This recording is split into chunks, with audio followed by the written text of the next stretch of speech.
South సినీ ఇండస్ట్రీలో ముఖ్యంగా టాలీవుడ్ హీరోల్లో యూత్లో విపరీతమైన క్రేజ్ దక్కించుకున్న హీరో విజయ్ దేవరకొండ. అయితే ఇప్పుడు ఈయన ఒక వివాదంలో చిక్కుకున్న విషయం తెలిసిందే.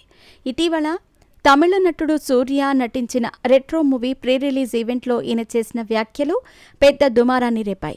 పహల్గామ్ ఉగ్రదాడిని ఖండించే సందర్భంలో విజయ్ మాట్లాడుతూ పాతకాలంలో గిరిజన తెగలు ఎలా పరస్పరం యుద్ధాలు చేసుకుంటున్నాయో ఇప్పుడు ఇండియా పాకిస్తాన్ దేశాల మధ్య అలాగే యుద్ధం జరుగుతోందని వ్యాఖ్యానించటం పెద్ద సమస్యగా మారింది. ఇక ఈ విషయాలు ఆదివాసీలకు ఆగ్రహాన్ని తెప్పించాయి, మనోభావాలను దెబ్బతీశాయని గిరిజన సంఘాలు తీవ్ర అభ్యంతరం వ్యక్తం చేశాయి. దీంతో సోషల్ మీడియా వేదికగా ఈ వ్యవహారం హాట్ టాపిక్గా మారింది. తన మాటలపై వ్యతిరేకత వస్తున్న నేపథ్యంలో సోషల్ మీడియా ద్వారా స్పందించి క్షమాపణలు చెప్పాడు విజయ్ దేవరకొండ.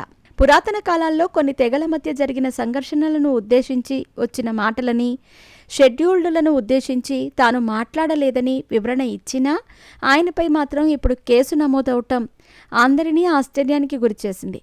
2 రోజుల క్రితం SC/ST అట్రాసిటీ చట్టంలోని పలు సెక్షన్ల కింద హైదరాబాద్ రాయదుర్గం పోలీస్ స్టేషన్లో విజయ్ దేవరకొండపై కేసు కూడా నమోదైన విషయం తెలిసిందే. ఇప్పుడు తాజాగా విజయ్ దేవరకొండ తీరుపై ప్రముఖ ప్రొడ్యూసర్, కాంట్రవర్సీకి కేర్ ఆఫ్ అడ్రస్గా నిలిచిన నట్టి కుమార్ ఊహించని కామెంట్లు చేశారు. తాజాగా ఒక ఛానల్కిచ్చిన ఇంటర్వ్యూలో నట్టి కుమార్ మాట్లాడుతూ, "నువ్వేమైనా సెలబ్రిటీ అనుకుంటున్నావా? తీసుకెళ్లి జైల్లో పడేస్తారు" అంటూ స్ట్రాంగ్ కౌంటర్ ఇచ్చారు.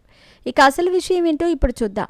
నట్టి కుమార్ మాట్లాడుతూ, విజయ్ దేవరకొండ ఇలా విమర్శలు ఎదుర్కోవటం ఇదే మొదటిసారి కాదు.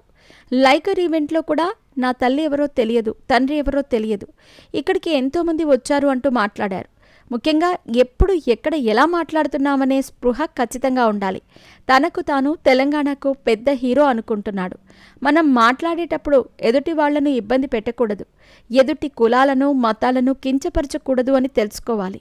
ANR, NTR, సావిత్రి, కృష్ణ, కృష్ణంరాజు, సూర్యకాంతం ఇలా ఎంతోమంది నేడు మన మధ్య లేకపోయినా వారిని మనం తలుచుకుంటున్నాము అంటే వారి స్టార్డమ్ మాత్రమే కాదు, వారి విధేయత అలాంటిదే. ప్రస్తుతం ఉన్న జనరేషన్లో చిరంజీవి, రామ్ చరణ్ కూడా ఇదే ఫాలో అవుతున్నారు. ఎంత ఎదిగినా అంతే ఒదిగి ఉండాలని, ఓవర్ నైట్ స్టార్ అయిపోయాడు కాబట్టి ఆ రేంజ్లో ప్రవర్తిస్తున్నాడు. వెంటనే విజయ్ దేవరకొండ క్షమాపణ చెప్పాలి అంటూ నట్టి కుమార్ కామెంట్లు చేశారు. ప్రస్తుతం ఇందుకు సంబంధించిన వీడియో వైరల్గా మారింది.